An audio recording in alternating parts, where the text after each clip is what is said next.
Always an ongoing interest in these cases where there's no real definitive wrapped up in a bow ending. LA detective Jim McSorley knows all about this location, the Cecil Hotel on Main Street off 6th, the kind of place Raymond Chandler and Jack Webb wrote about.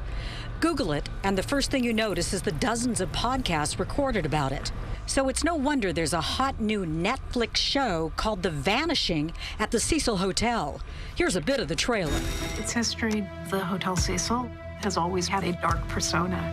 A lot has happened here in the last 97 years. People fell or jumped out of the windows. Serial killers lived here, among them the Night Stalker Richard Ramirez.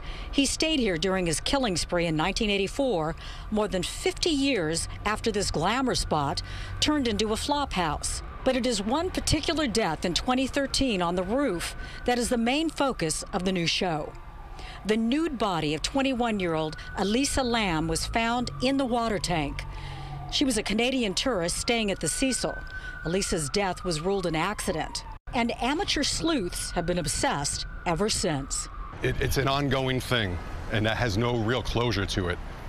For people that are out there that love true crime, they love to add in their own 2 cents and put their own spin on it. One of the last known people to see Elisa Lam alive worked here at the last bookstore, just a few blocks from the hotel. She told me today she wasn't surprised that people are still fascinated about this case. Whatever it is, knowing that she was in such a state toward the end of her life is upsetting. Of course, it's not a satisfying conclusion. And then there's this, the elevator security camera footage taken hours before her death. She looks disoriented, even paranoid. Elisa was diagnosed as bipolar, but could it be as simple an explanation as that? And how did she get to the roof? And who took off her clothes? I asked Katie what she remembers about her encounter with Elisa Lam days before her death. I want her family to know that she still loved them and thought of them even in those last days of her life. Coming back live here in front of the Cecil Hotel, people have been stopping throughout the afternoon to snap a selfie. It seems that they are very engaged by that new show. As for you, if you're a bit of an armchair sleuth yourself, go to foxla.com. We'll have much more on this story, including some interviews that are uncut in an extended version. Chris and Alex, back to you. I was in the neighborhood myself yesterday, took a selfie picture as well. I'm just curious about your thoughts on the fascination we have in solving mysteries.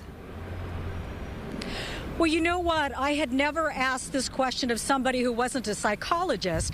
It was very interesting to talk to the detective today, and he felt that it was something primal in all of us. We're trying to figure out how we got here, how to divide good from bad, to figure out why there is the moon and why there are the stars. And I thought that was a really interesting explanation as to why we all try to fit the pieces of the puzzle together during our time here on planet Earth. Chris and Alex? It does have this interesting mystery about it as you look at it. All right, Laura, thank you so much.